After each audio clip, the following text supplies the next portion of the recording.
Hello दोस्तों, स्वागत है आप सभी का आपके अपने यूट्यूब चैनल जी के जी एस एक्सपर्ट क्लासेज में।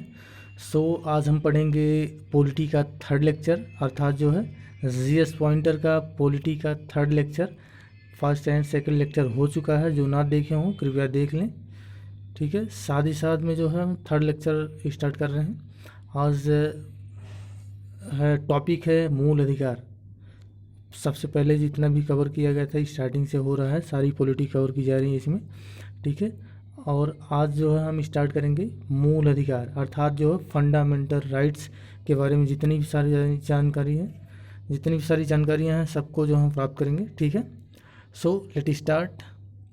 सही कथन है भारतीय संविधान में मूल अधिकारों को सही कथन है भारतीय संविधान में मूल अधिकारों को शामिल करने के लिए नेहरू रिपोर्ट 1928 ने सरपर समर्थन किया था।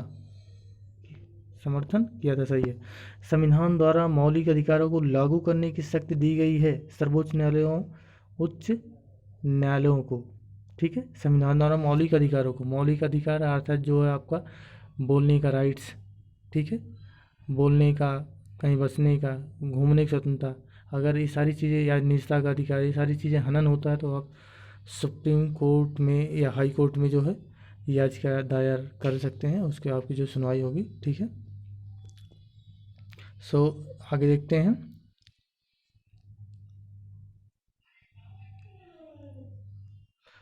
मौलिक अधिकार, मौलिक अधिकार बाध्य होगा, अर्थात जो है आपका मौलिक अधिकार अगर हनन हो रहा है तो आप जो है सुप्रीम कोर्ट या हाई कोर्ट में जो याचिका दायर कर सकते हैं, अब उसमें जो है आपकी सुनवाई होगी, अवश्य होगी। ठीक है, मौलिक अधिकार आपातकालीन स्थिति में निलंबित किए जा सकते हैं। हाँ, आपातकाल जैसे इमरजेंसी लग गया तो आपको, अगर आपातकाल लग गया तो कहीं न कहीं जो है ना 20 और 21 के छोड़ के सारा जो है आपका फंडामेंटल राइट्स निलंबित हो जाता है। ठीक है, कहीं न कहीं देश के हित में वो सब लगाया जाता है, समाज देश के हित में। भारतीय संविधान में नागरिकों को मौलिक अधिकार प्रदान किए गए हैं।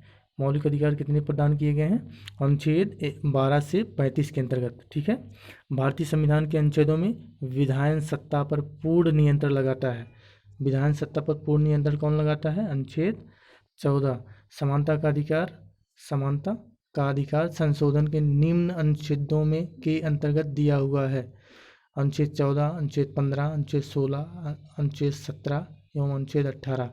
यानी जो है समानता का अधिकार आपका अनुच्छेद 14 से 18 तक में दिया गया है। ठीक है, अब देखते हैं शिक्षण संस्थाओं में जिसमें गैर सरकारी व गैर अनुदान प्राप्त भी सम्मिलित हैं। अन्य पिछड़ों, अनुसूचित जाति व अनुसूचित जनजाति हेतु आरक्षण की सुविधा प्रदान की गई है। किसके अंतर्गत, किस आर्टिकल के अंतर्गत की गई है? अनुच्छेद 15 के 5 के अंतर्गत। ठीक है, कथन कथन ए, सामाजिक, आर्थिक एवं राजनीतिक क्षेत्रों में समान आधार निर्मित करने के उद्देश्य से राज्य असमान लोगों के लिए भिन्न व्यवहार कर सकता है। कारण क्या है? समान लोगों में विधि शासन, समान लोगों में विधि शासन होगी, समान लोगों में विधि समान सॉरी समान लोगों में विधि समान होगी और समान रूप से प्रशासित की जाएगी। ए और दोनों सही है। ठीक है, ए और ए का सही स्पष्टीकरण भी है। सामाजिक, आर्थिक और राजनीतिक क्षेत्रों में समान आधार निर्मित करने के उद्देश्य से राज्य असमान लोगों के लिए भिन्न व्यवहार कर सकता है। अर्थात जो इसे भिन्न व्यवहार मतलब आरक्षण देता है वीकर सेक्शन वाले को, जो अभी दिया है इकोनॉमिक वीकर सेक्शन जो आपके सवर्ण जातियों को मिला है 10% आरक्षण। तो कहीं न कहीं जो ना अगर आर्थिक रूप से पिछड़े हैं तो गवर्नमेंट जो है थोड़ा सा भेदभाव, भिन्न अलग व्यवहार कर सकती है। ठीक है, उसे कहते हैं तर्क संगत भेदभाव। ठीक है, आपका जो है ये तो हो गया ना, ए और आर दोनों सही हैं। ए का सही स्पष्टीकरण आर है। ठीक है, संवैधानिक प्रावधानों को संवैधानिक प्रावधानों को संघीय संसद राज्य विधान पालिकाओं द्वारा बनाए गए नियमों कानूनों पर प्राथमिकता प्रदान करता है। अनुच्छेद 13 प्रदान करता है। भारतीय संविधान के अनुच्छेद 13 का मुख्य उद्देश्य संविधान की सर्वोच्चता सुनिश्चित करना है। ठीक है, संविधान की सर्वोच्चता सुनिश्चित करना है, मौलिक अधिकार के संदर्भ में आता है। ठीक है, भारतीय संविधान में स्वतंत्रता का अधिकार 4 अनुच्छेद 2 द्वारा प्रदान किया गया है। 4 अनुच्छेदों द्वारा प्रदान किया गया है। अनुच्छेद 19, अनुच्छेद 20, अनुच्छेद 21, अनुच्छेद 22। ठीक है, स्वतंत्रता का अधिकार 19 अनुच्छेद 19 से अनुच्छेद 22 तक है। ठीक है, अब देखते हैं भारतीय न्यायालय को समान कार्य। भारतीय, एक मिनट, भारतीय न्यायालय को समान कार्य के लिए समान वेतन का मौलिक अधिकार निगमन करने हेतु सक्षम किया। किसने किया? नंबर ए, संविधान की प्रस्तावना में प्रयुक्त समाजवादी शब्द। नंबर बी, ए को संविधान के अनुच्छेद 14 के साथ मिलाकर पढ़ना। एक नंबर सी, ए को संविधान के अनुच्छेद 16 के साथ मिलाकर पढ़ना। ठीक है, यानी भारतीय न्यायालय को समान कार्य के लिए समान वेतन का मौलिक अधिकार निगमन करने हेतु सक्षम किया। संविधान की प्रस्तावना में समाजवादी जो है शब्द उल्लेख किया गया है, साथ ही साथ अनुच्छेद 14 अर्थात जो है समानता का अधिकार है, और सर्वोच्च पदों पर अधिकार होने का अधिकार जो है अनुच्छेद 16 है। ठीक है, धर्म आदि के आधार पर विभेद का परिच्छेद भारत के संविधान का अनुच्छेद 15 का मूल अधिकार है, जिसे वर्गीकृत किया जाएगा समता का अधिकार के अधीन वर्गीकृत किया जाएगा। ठीक है, अब देखते हैं भारतीय संविधान में समता का अधिकार। भारतीय संविधान में समता का अधिकार 5 अनुच्छेदों द्वारा प्रदान किया गया है। ये अनुच्छेद है अनुच्छेद 14 से अनुच्छेद 18 तक समता का अधिकार। ठीक है, और 14 है, 15 है, 16 है, 17, 18 अनुच्छेद, यानी जो है अनुच्छेद 14 से लेकर अनुच्छेद 18 तक जो है समता का अधिकार प्रदान किया गया है। ठीक है, भारतीय संविधान में जैसा निहित है समानता के मौलिक अधिकार ने सम्मिलित है। कानून के समक्ष समानता, सामाजिक समानता, अवसर की समानता। भारतीय संविधान में जैसा निहित है समानता के मौलिक अधिकार में सम्मिलित है क्या है? क्या? कानून के समक्ष समता, सामाजिक समानता, अवसर की समानता। ठीक है, हम देखते हैं आगे।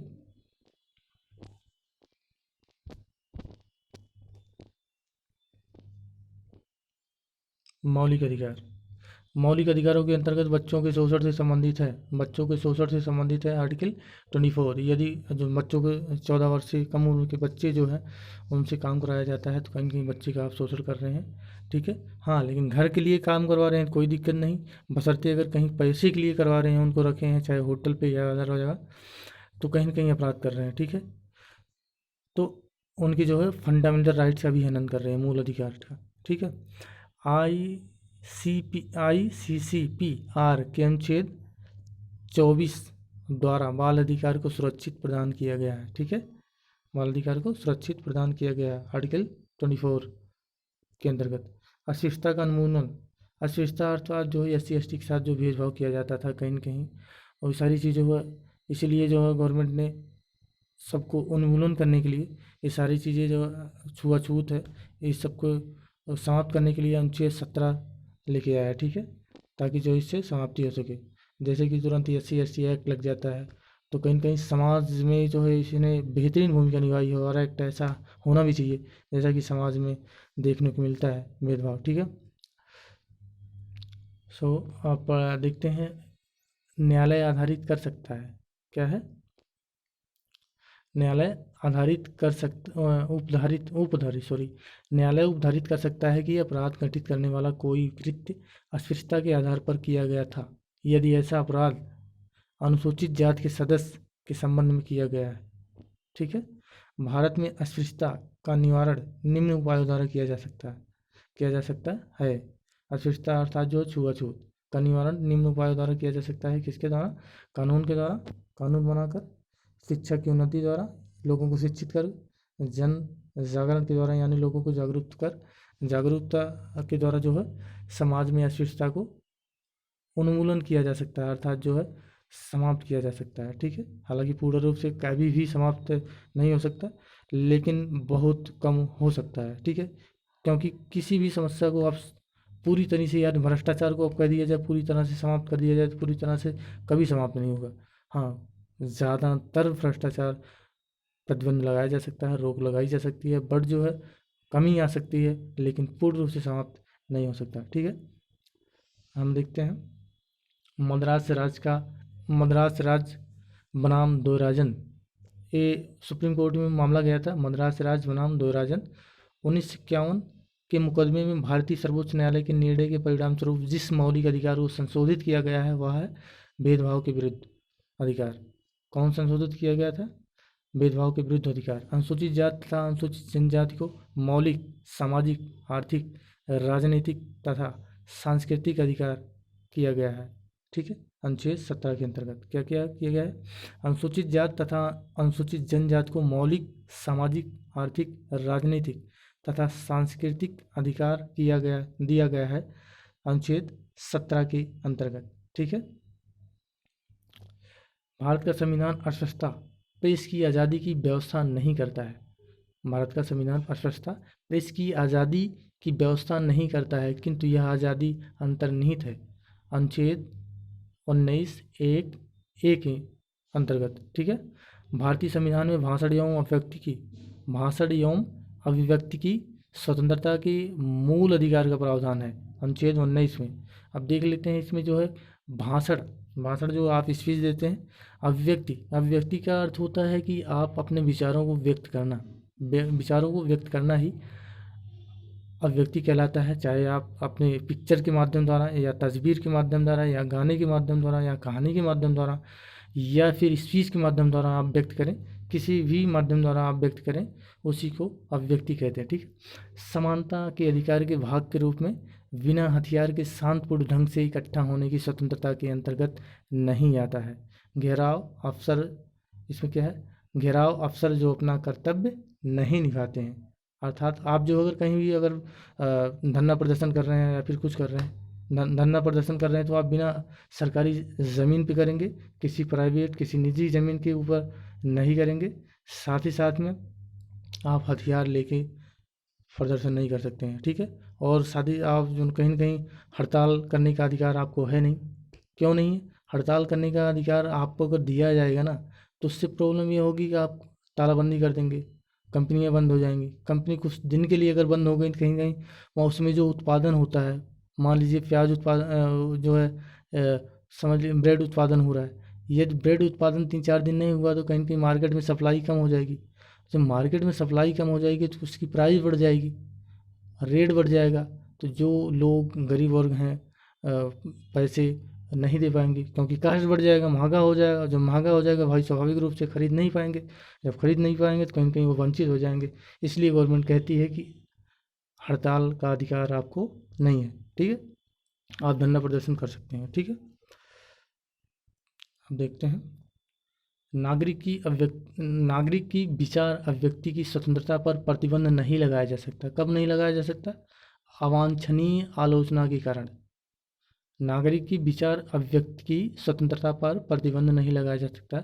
यदि आप सकारात्मक आलोचना कर रहे हैं तो अवांछनीय आलोचना के कारण जो है इस पर प्रतिबंध नहीं लगाया जा सकता गवर्नमेंट के द्वारा। हाँ, लेकिन नकारात्मक आप कहीं न कहीं आलोचना कर रहे हैं और या सुप्रीम कोर्ट की आपने आलोचना कर दी तो आपको प्रतिबंध लगाना स्वाभाविक रूप से है, आपको दंडित किया जा सकता है। ठीक है, चाहे वो आर्थिक रूप से हो या फिर शारीरिक रूप से हो। ठीक है, व्यक्ति के विदेश यात्रा के अधिकार को संरक्षण प्रदान करता है आर्टिकल 21। आर्टिकल 21 में क्या है? जीवन का अधिकार है। तो आपका जीवन, आप विदेश में रहो वहाँ भी आपको कहीं कहीं गवर्नमेंट संरक्षण प्रदान करती है। ठीक है, जो ना इसलिए व्यक्ति के विदेश यात्रा के अधिकार को संरक्षण प्रदान करता है अनुच्छेद 21। ठीक है, अनुच्छेद 21(1)(d) को अनुच्छेद 21 से मिलाकर पढ़ने पर प्राप्त होता है एकांतता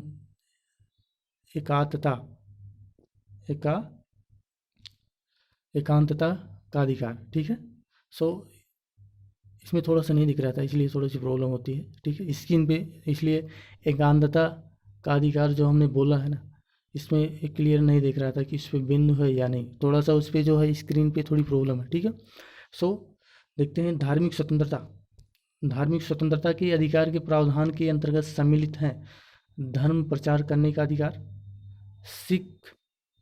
नंबर दूसरा है सिखों को कृपाण धारण करने व एवं रखने का अधिकार, अर्थात जैसे सिख हैं वो कृपाण धारण करते हैं ना, एक छोटी सी तलवार की तरह होती है, छोटी सी, तो उनको जो है उनका उनको वो धारण कर सकते हैं, उससे कोई दिक्कत नहीं है, ठीक है, संविधान के द्वारा उनको छूट प्राप्त है।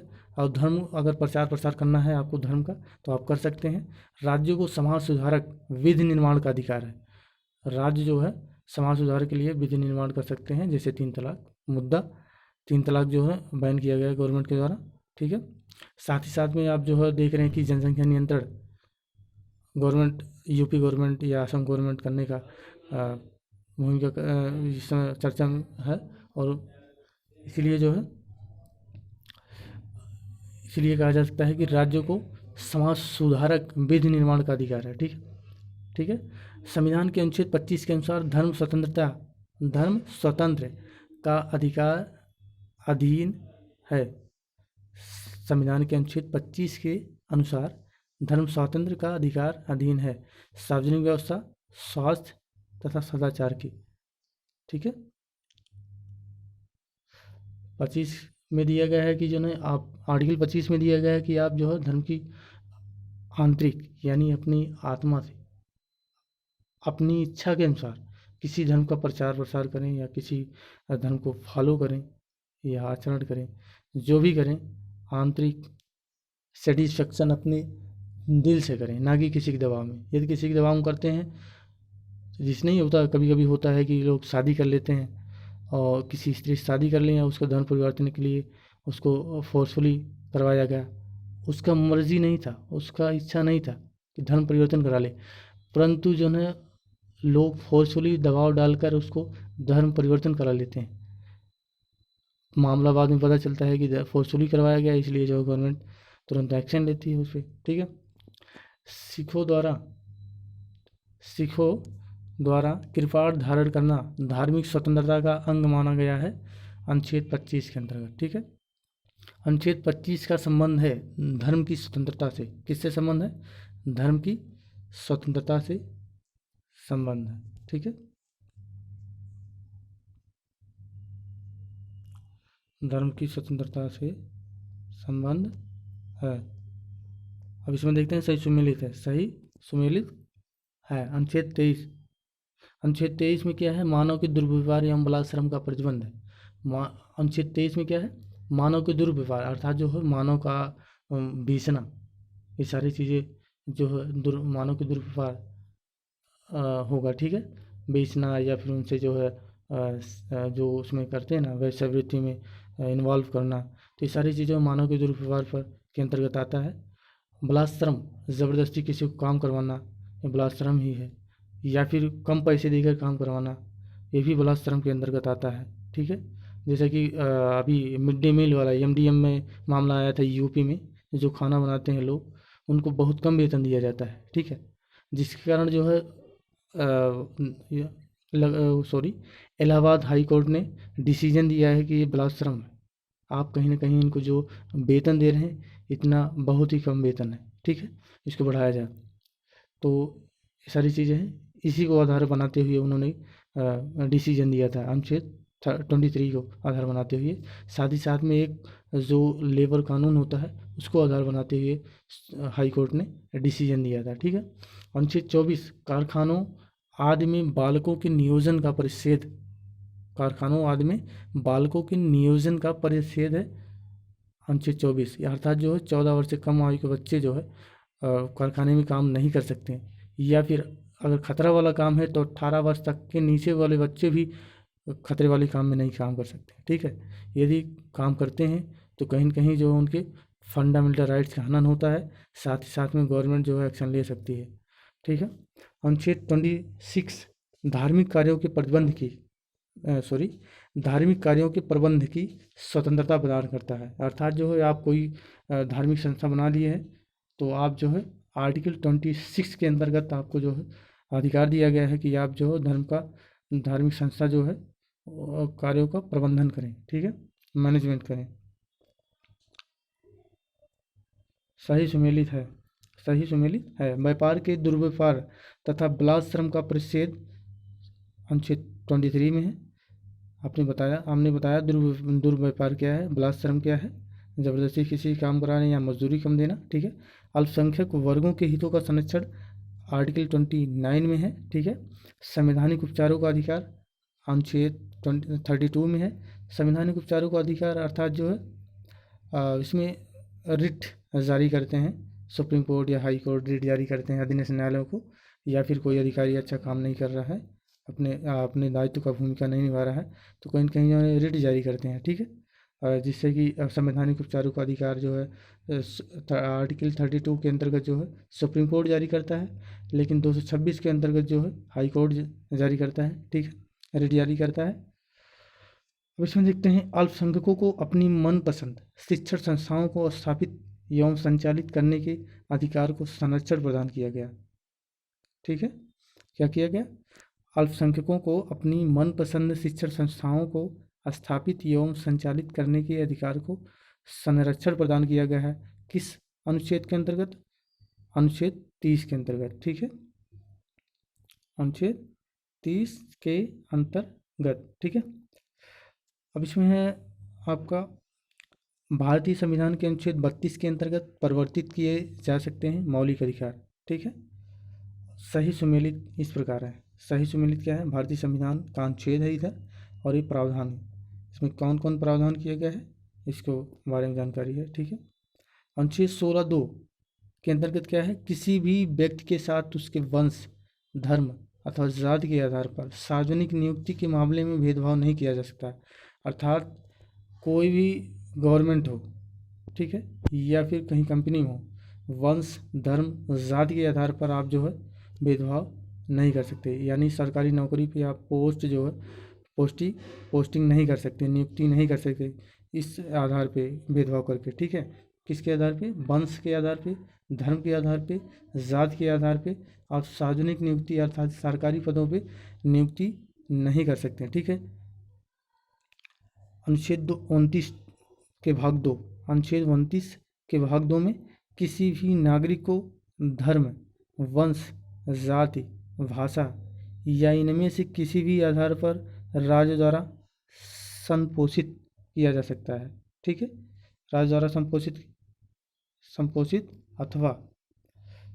अथवा राज्य से सहायता प्राप्त करने वाली किसी भी शैक्षिक संस्था में प्रवेश से वंचित नहीं किया जा सकता है, ठीक है। कहीं भी प्रवेश ले सकते हैं। अनुच्छेद 30 के फर्स्ट में, अनुच्छेद 30 के फर्स्ट में क्या? एक मिनट।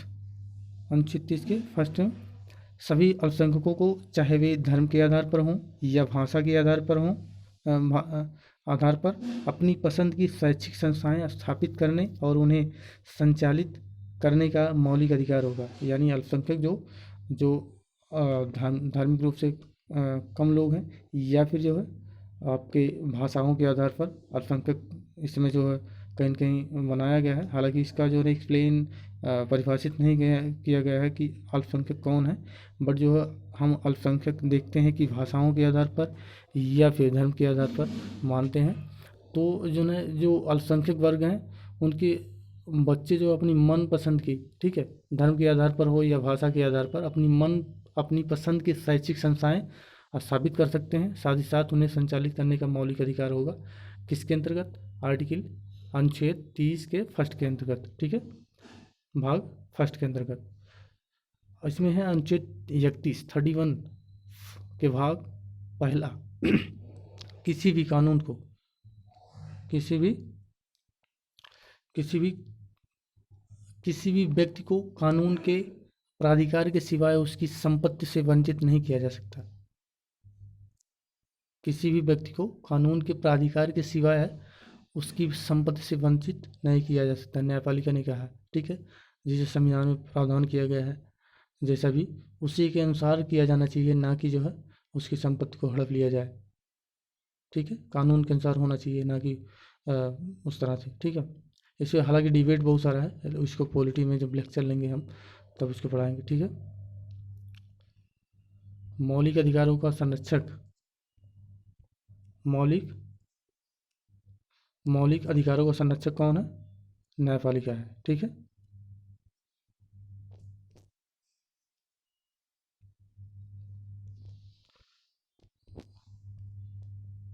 अब इसमें देखते हैं। सही कथन है कि एम मुंशी संविधान का प्रारूप बनाने वाली समिति के एक सदस्य थे। संविधान सभा द्वारा भारतीय संविधान स्वीकार किया गया। बलवंत राय मेहता समिति रिपोर्ट 1957। इसमें क्या है? बलवंत राय मेहता समिति रिपोर्ट 1957 द्वारा पंचायती राज की संशोधित की गई। पंचायती राज व्यवस्था, जो पंचायत का चुनाव होता है, प्रधानी का, बीडीसी का या फिर ब्लॉक प्रमुखी का, सारा पंचायत के अंतर्गत आता है। ओके, सो इसमें देखते हैं नागरिकों के मौलिक अधिकारों का रक्षा। नागरिकों के मौलिक अधिकारों का रक्षक तथा भारत के संविधान का अभिभावक माना जाता है, सुप्रीम कोर्ट को माना जाता है। Doctor B R. अम्बेडकर द्वारा संविधान की आत्मा कहा गया है। संवैधानिक उपचार का अधिकार आर्टिकल 32 को कहा गया है। कथन ए, संविधान के अनुच्छेद 32 को डॉक्टर अम्बेडकर ने इसकी आत्मा कहा था। किसको कहा था? अनुच्छेद 32 को। सही है।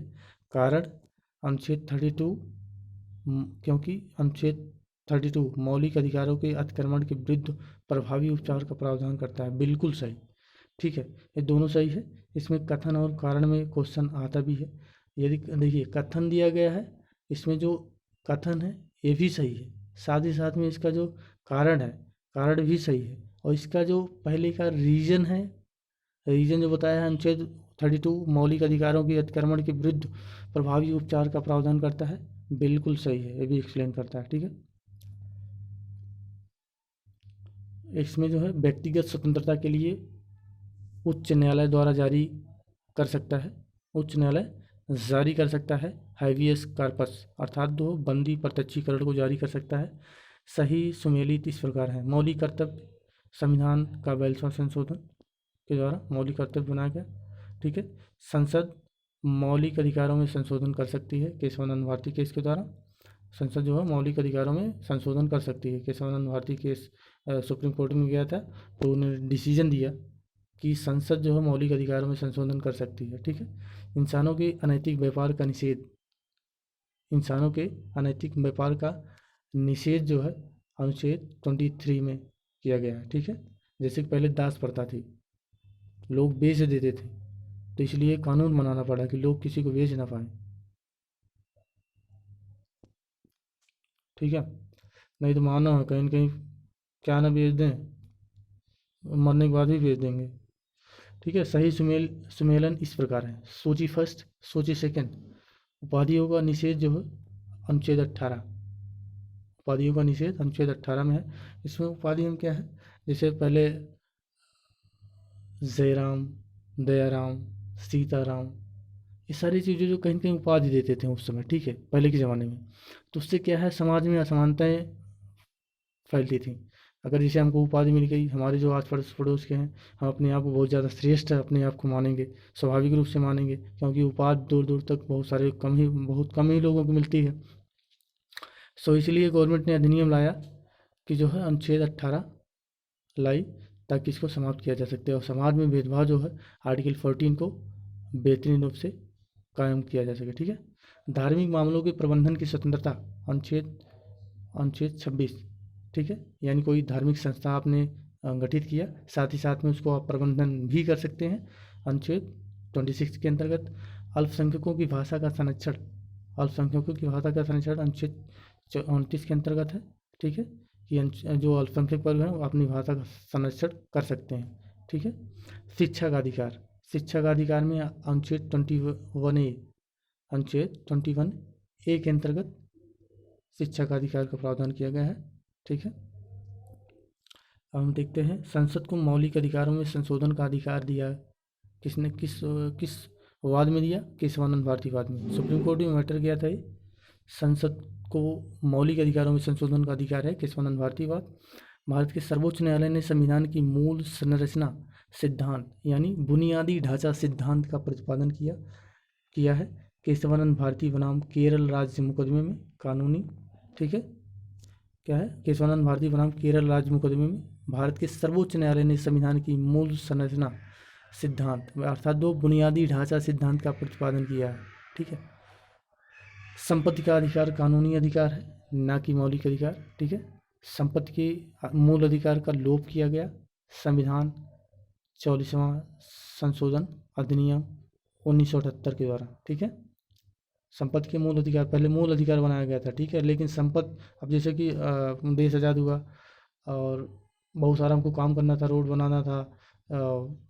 बनाना था, विद्यालय बनाना था, बहुत सारी चीज़ें बनाना था, तो उसके लिए हमको ज़मीन गवर्नमेंट को चाहिए। तो गवर्नमेंट जो है अब ज़मीन अब देख रही है सबके पास है, कब्जा है, तो कोई दे नहीं रहा था उस तरह से। तो अधिनियम इसको जो है मौलिक अधिकार को हटा दिया, इसे कानूनी अधिकार बना दिया गया, ठीक है। जिसके पास ज़्यादा ज़मीनें थी उससे लेने की कोशिश की गई ताकि जो है रोड और सारी चीज़ें बनाई जाए, या फिर जो है ज़्यादा ज़मीन जिसके पास है उसको छोटे छोटे लोगों जो हैं जिसके पास भूमिहीन है, कम भूमि है या भूमि है ये नहीं है, तो उनको वितरण किया जाए, ठीक है। इसलिए जो है इसको संपत्ति का अधिकार को कानूनी अधिकार बना दिया गया, ठीक है। संपत्ति के मूल अधिकार का लोप किया गया। संविधान 44वां संशोधन अधिनियम 1978 के द्वारा, ठीक है, 1978 के द्वारा। और इसमें देखते हैं वर्तमान समय में भारतीय संविधान के अंतर्गत संपत्ति का अधिकार है। एक, वैधानिक, विधिक, कानूनी अधिकार है, तीनों, ठीक है। कहीं भी क्वेश्चन में आता है कि संपत्ति का अधिकार है वर्तमान में, तो वैधानिक या विधिक, कानूनी अधिकार बता सकते हैं, ठीक है। अब इसमें देखते हैं, आगे देखते हैं। भारतीय संविधान प्रदान नहीं करता है, भारतीय संविधान प्रदान नहीं करता है समान आवास का अधिकार, यानी जो है घर समान होना चाहिए इस तरह का कोई अधिकार प्रदान नहीं करता है। भारतीय संविधान में समानता का अधिकार जिन 5 अनुच्छेदों द्वारा स्वीकृत है वे हैं अनुच्छेद 14 से 18 के अंतर्गत, ठीक है। भारतीय संविधान में नागरिकों को नहीं दिया गया है सूचना का अधिकार सभी व्यक्तियों को प्राप्त है विधि के समान संरक्षण का अधिकार, विधि के समान संरक्षण का अधिकार, ठीक है। इसमें देखते हैं भारत में रहने वाला ब्रिटिश नागरिक दावा नहीं कर सकता व्यापार और व्यवसाय की स्वतंत्रता के अधिकार का, ठीक है, दावा नहीं कर सकता ब्रिटिश नागरिक। सर्वोच्च न्यायालय ने मौलिक अधिकार के रूप में मान्यता दी, सर्वोच्च न्यायालय ने अर्थात सुप्रीम कोर्ट ने मौलिक अधिकार के रूप में मान्यता दी आवास के अधिकार और विदेश यात्रा के अधिकार को मौलिक अधिकार के रूप में मान्यता दी। किसी को राष्ट्रगीत गाने के लिए बाध्य नहीं किया जा सकता, क्यों? क्योंकि इसके वाक स्वातंत्र और अभिव्यक्ति स्वातंत्र के अधिकार का उल्लंघन होगा, ठीक है। अर्थात जिससे राष्ट्रगीत हो रहा ज़रूरी नहीं कि सभी लोग गाएं, जिसका मन है वो गाएं, जिसका मन हो वो ना गाएं, ठीक है। इसमें आप ज़बरदस्ती आप नहीं कर सकते, चाहे वो टीचर्स हों या कोई और हो, किसी भी व्यक्ति को ज़बरदस्ती आप नहीं गवा सकते, ठीक है। क्योंकि आपका फंडामेंटल राइट्स है कि आपको मौन रहने का भी अधिकार देता है, अर्थात तो आप शांत रहें, ठीक है, या फिर आप बोल सकते हैं, आपकी मर्ज़ी की बात है, इसमें आपको कोई बाध्य नहीं किया जा सकता, ठीक है, नहीं किया जा सकता, ठीक है। इससे अंतःकरण की और धर्म की अबाध रूप से आचरण और प्रचार करने की स्वतंत्रता के अधिकार का उल्लंघन होगा, ठीक है। अंतःकरण और धर्म की अबाध रूप से आचरण, अर्थात जो हो सकता है कि आपका धर्म जो है राष्ट्रगीत या गाने को ना कह रहा हो, या राष्ट्रगान, या फिर विनम्रता के साथ आपको झुकना, आप पूजा पाठ, कुछ लोग हाथ नहीं जोड़ते हैं इस्लाम धर्म में, तो कहीं ना कहीं उससे उनका धर्म उसको उल्लंघन मानता है ठीक है, सॉरी। राष्ट्रीय गीत गाने के लिए किसी को बाध्य करने वाला कोई विधिक उपबंध नहीं किया गया है, ठीक है। अर्थात जो है राष्ट्रीय गीत अगर चल रही है, गा रहे हैं लोग, तो इसका मतलब नहीं कि हमको गवाया जाए, हमारी मर्जी है तुम गाएंगे, अन्यथा नहीं गाएंगे। और ऐसा कोई अधिकार भी नहीं, कानून भी नहीं बनाया गया है कि कोई दंडित किया करे, ठीक है। विदेशी नागरिकों को प्राप्त नहीं है अभिव्यक्ति की स्वतंत्रता का अधिकार, अर्थात जो है आपको विदेशियों को अभिव्यक्ति की स्वतंत्रता का अधिकार प्राप्त नहीं है। भारत में केवल नागरिकों को उपलब्ध है, क्या क्या उपलब्ध है? भेदभाव के विरुद्ध अधिकार, देश भर में स्वतंत्र भ्रमण की स्वतंत्रता, चुनाव लड़ने का अधिकार भारत में केवल नागरिकों को प्राप्त है, ठीक है। भारतीय संविधान द्वारा प्रदत्त वह अधिकार जो गैर नागरिकों को भी उपलब्ध है, संवैधानिक निराकरण, संवैधानिक करण का अधिकार भारतीय संविधान द्वारा प्रदत्त वह अधिकार है जो गैर नागरिकों को भी उपलब्ध है। कौन सा? संवैधानिक निराकरण का अधिकार। ठीक है। भारतीय संविधान की प्रस्तावना में प्रयुक्त समाजवाद शब्द को जिन अनुच्छेदों के साथ मिलाकर पढ़ने से सर्वोच्च न्यायालय को समान कार्य के लिए समान वेतन को मौलिक अधिकार परिभाषित करने की शक्ति प्राप्त हुई है, वे हैं अनुच्छेद 14 से 16। अनुच्छेद 14 से 16, 14, 15, 16। ठीक है। लोक नियोजन के विषय में, लोक नियोजन के विषय में भारत के सभी नागरिकों को अवसर की समानता की प्रत्याभूति प्रदान करता है। अनुच्छेद 16 फर्स्ट और अनुच्छेद 16 का भाग 2। ठीक है। अब इसमें आगे देखते हैं। भारतीय संविधान मान्यता देता है धार्मिक और भाषाई अल्पसंख्यकों को 6 वर्ष की आयु से 14 वर्ष की आयु के बीच के सभी बच्चों को शिक्षा का अधिकार है, मूल अधिकार है। ठीक है। अर्थात 14 जो है आपका आर्टिकल 21A के अंतर्गत मौलिक अधिकार दिया बनाया गया है शिक्षा के अधिकार को 6 से 14 वर्ष के बच्चों को। ठीक है। भारतीय संविधान में संशोधन करके शिक्षा का अधिकार जोड़ा गया। क्या हुआ? भारतीय संविधान में संशोधन करके शिक्षा का अधिकार जोड़ा गया है। कब जोड़ा गया? 1 अप्रैल 2010 को। ठीक है। शिक्षा का अधिकार को जोड़ा गया। पहले जो क्या था, नीति निर्देशक तत्वों में था, बट अब जो है 1 अप्रैल 2010 को मौलिक अधिकार में जोड़ दिया गया। फाइनली जो है आर्टिकल 21A के अंतर्गत रख दिया गया। अब सभी बच्चे जो है शिक्षा ले सकते हैं। 6 से 14 वर्ष तक के बच्चों को मिल सकती है शिक्षा फ्री। ठीक है। Free education. अब देखते हैं नेक्स्ट है कथन। नेक्स्ट कथन ए, राज्य 6 से 14 वर्ष के सभी बच्चों को निःशुल्क एवं अनिवार्य शिक्षा प्रदान करेगा। कारण क्या है? एक प्रजातांत्रिक समाज में शिक्षा का अधिकार मानवाधिकार के रूप में विकास के अधिकार की व्याख्या के लिए अपरिहार्य है। ए और दोनों सही है। ए का सही स्पष्टीकरण आर है। ठीक है। अब इसमें देखते हैं वह अधिकार जो राष्ट्रीय आपातकाल तक में, वह अधिकार जो राष्ट्रीय आपातकाल तक में भी समाप्त या सीमित नहीं किया जा सकता। व्यक्तिगत स्वतंत्रता तथा जीवन का अधिकार। ठीक है। जीवन के अधिकार को आप जो है छीन नहीं सकते किसी भी हालत में। ठीक है। 20 आर्टिकल 20 और 21 को छीन नहीं सकते किसी भी कीमत पे, चाहे वो युद्ध हो या किसी कोई भी परिस्थिति हो। ठीक है। भारतीय संविधान के अनुच्छेद 25 में प्रयुक्त हिंदू शब्द सम्मिलित नहीं करता पारसियों को हिंदू शब्द में सम्मिलित नहीं करता नहीं कि उसमें बौद्ध, जैन, हिंदू में शामिल हैं और हैं। ठीक है। भारत के किसी धार्मिक समुदाय को यदि राष्ट्रीय स्तर पर अल्पसंख्यक वर्ग का दर्जा दिया जाता है तो वह निम्न विशेष लाभों का हकदार हो जाता है। यह हकदार हो जाता है। वह समुदाय विशेष शैक्षणिक संस्थानों की स्थापना और संचालन कर सकता है। ठीक है। और यह समुदाय प्रधानमंत्री के 15 पॉइंट कार्यक्रम के लाभ प्राप्त कर सकता है। ठीक है। किसका? भारत के किसी धार्मिक समुदाय को यदि राष्ट्रीय स्तर पर अल्पसंख्यक वर्ग का दर्जा दिया जाता है तो वह निम्न विशेष लाभों का हकदार हो सकता है। क्या है? यह समुदाय विशेष शैक्षणिक संस्थानों की स्थापना कर सकता है और उसका संचालन भी कर सकता है। साथ ही साथ में यह समुदाय प्रधानमंत्री के 15 पॉइंट कार्यक्रम के लाभ प्राप्त कर सकता है। ठीक है। अब इसमें देखते हैं किसी अपराध के अभियुक्त को स्वयं अपने विरुद्ध गवाह बनने के लिए बाध्य नहीं किया जा सकता। ठीक है। यदि हम जैसे मान लीजिए अपराध किए हैं तो हमको गवाह बनाना मजबूरन जो है हमको गवाह दबाव डालकर बनाया जाए तो जो है कहीं कहीं हमारे बनाया नहीं जा सकता। हमारे जो है फंडामेंटल राइट्स का हनन हो रहा है। ठीक है। तो इसलिए गवर्नमेंट ने अनुच्छेद 20 का भाग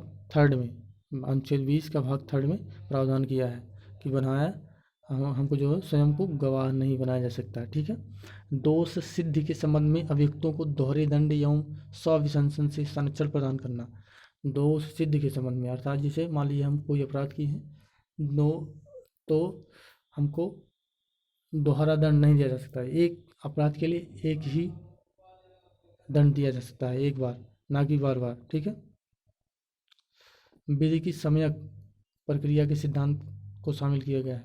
विधि की सम्यक प्रक्रिया के सिद्धांत को शामिल किया गया है अनुच्छेद 21 में। बंदी बनाए गए व्यक्ति के मौलिक अधिकारों की रक्षा का प्रदत्त है अनुच्छेद 22 से। प्रत्यक्ष बंदी अधिनियम के अंतर्गत एक व्यक्ति बिना मुकदमा चलाए बंदी बनाया जा सकता है, 3 माह के लिए बनाया जा सकता है। ठीक है। वह प्रलेख जिसे व्यक्ति की स्वतंत्रता का महानतम रक्षक माना जाता है। बंदी प्रत्यक्षीकरण। बंधुआ मजदूर उन्मूलन अधिनियम संसद ने पारित किया था, 1976 में पारित किया था। जोखिम भरे उद्योगों में बाल श्रम का उपयोग निषिद्ध किया गया है भारत के संविधान द्वारा, 10 दिसंबर 1996 के सर्वोच्च न्यायालय के निर्णय के द्वारा। ठीक है।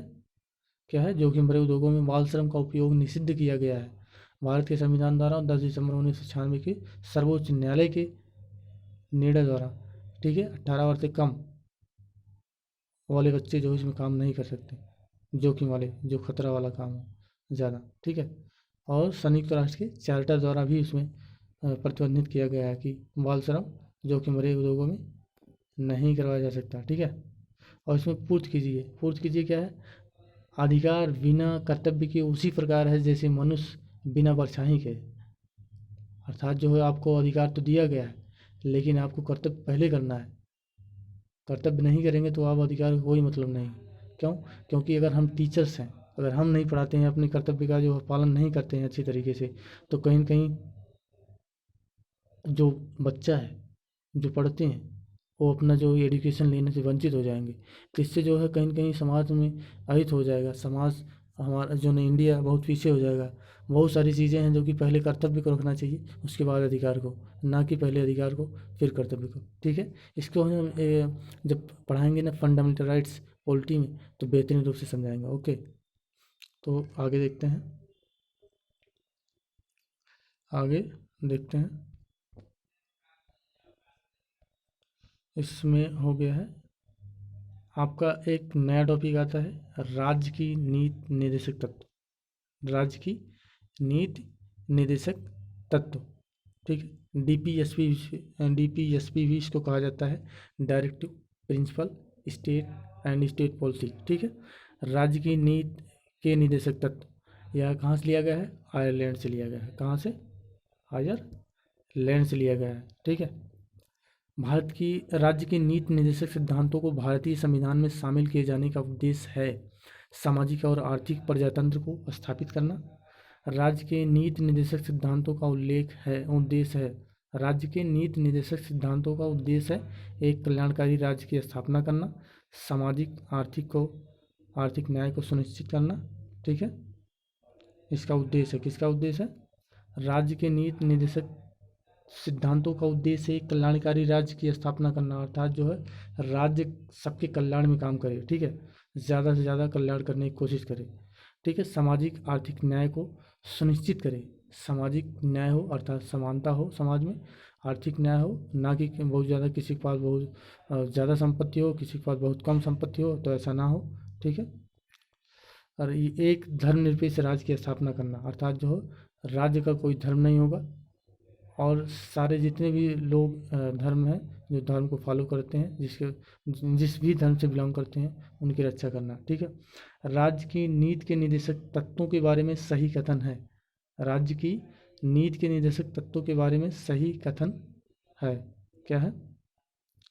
एक तत्व देश के सामाजिक आर्थिक लोकतंत्र की व्याख्या करते हैं। इन तत्वों में अंतर्विष्ट उपबंध किसी न्यायालय द्वारा परिवर्तनीय नहीं है। ठीक है। कल्याणकारी राज्य की संकल्पना का समावेश भारत के संविधान में है, डीपीएसपी में। ठीक है। भारतीय संविधान में सम्मिलित नीति निर्देशक तत्वों की प्रेरणा हमें प्राप्त हुई है, आयरलैंड के संविधान से लिया गया है।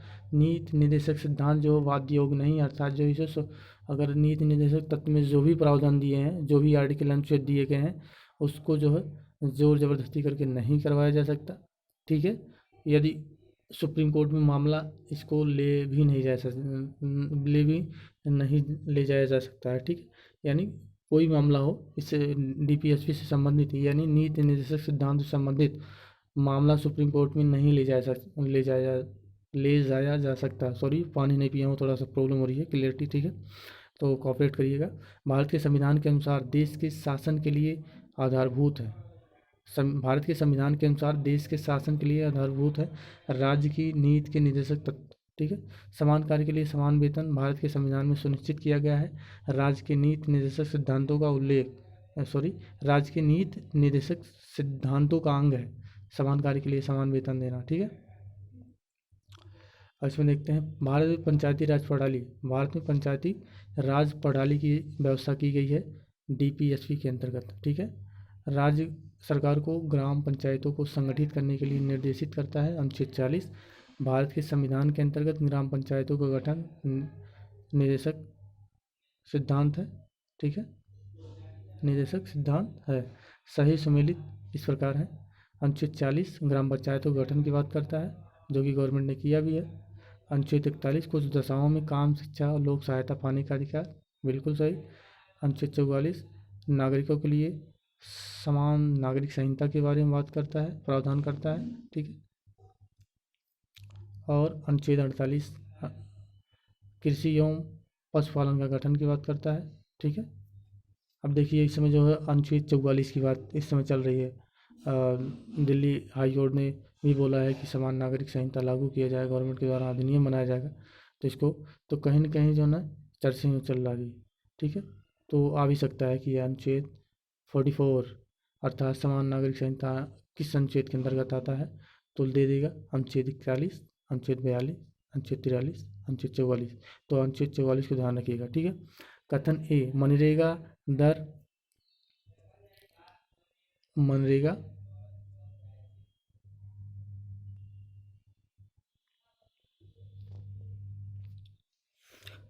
अनुच्छेद 48 कृषि एवं पशुपालन की व्यवस्था की बात करता है। अनुच्छेद 44 नागरिकों के लिए समान नागरिक संहिता की बात करता है। कथन एक मनरेगा दर आर परिवार के कम से कम एक सदस्य को वर्ष में 100 दिन का रोजगार दिलाने का प्रावधान करता है। अर्थात जो परिवार में एक व्यक्ति को एक साल में 100 दिन ज़रूर रोजगार दिलाने का अधिकार है। यदि आपको जो है 100 दिन साल भर में नहीं मिलता है तो आप जो है भत्ता के लिए जो है गवर्नमेंट से मांग कर सकते हैं, ठीक है। कारण क्या है, कथन तो ये हो गया। कारण क्या है, रोजगार का अधिकार संविधान के भाग थर्ड में प्राविधित है, ठीक है। ये सही है परंतु और गलत है, ऐसा कोई प्रावधान नहीं है, ठीक है। अब इसमें देखते हैं राज्य के नीति निर्देशक सिद्धांतों का सही सुमेलन इस प्रकार है। अनुच्छेद 51 अंतर्राष्ट्रीय शांति और सुरक्षा के समर्थन से संबंधित है। अनुच्छेद 41 काम, शिक्षा, लोक सहायता पाने का अधिकार है, ठीक है, काम का अधिकार है। जैसे बेरोजगारी इस समय चल रही है तो लोग कह रहे हैं कि काम दो, ठीक है, इसलिए जो है अनुच्छेद 41 को आधार बनाते हुए कह रहे हैं, ठीक है। अनुच्छेद 43 का उद्योगों के प्रबंध में कर्मकारों के भाग लेने का अधिकार है। अनुच्छेद 48 का पर्यावरण संरक्षण का अधिकार है, सॉरी अधिकार नहीं है, प्रावधान किया गया है। अनुच्छेद 48 ए में पर्यावरण संरक्षण का प्रावधान किया गया है कि पर्यावरण जो पूरा क्लियर रहे, अच्छा रहे, पर्यावरण वायु प्रदूषण ना हो, ध्वनि प्रदूषण ना हो, सारी चीज़ें हमको फैसिलिटी अच्छी मिले, ठीक है। अनुच्छेद 43